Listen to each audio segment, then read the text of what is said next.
Welcome to another episode of Alien Detectives. In this episode, we're trying to figure out how would Predator's home planet look like just based on what we know about him. So, one thing we know about the Predator is that he sees infrared radiation. What I would guess based from that is that he's maybe coming from a planet where most of the radiation is actually infrared, and that would be a planet that orbits an M-dwarf star. So those are stars that are about 10 times smaller than our sun.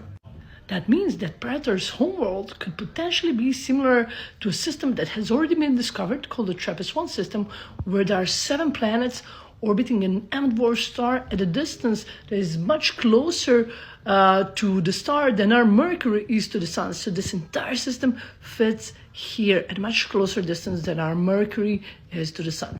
Such planet would then be similar to planets in TRAPPIST-1 system, and because of its proximity to host star, would be tidally locked to host star, meaning it would face the host star with one side all the time, which would result in one side of the planet being always very, very hot and the other very cool, which would actually explain why Predator likes warm environments so much.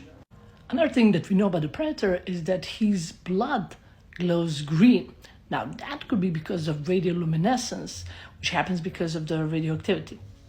A radioactive element that could be present in his blood could be potentially tritium, which is a heavy version of hydrogen, which could be made when explosions on a host star are bombarding planet's atmosphere and create the tritium in the atmosphere.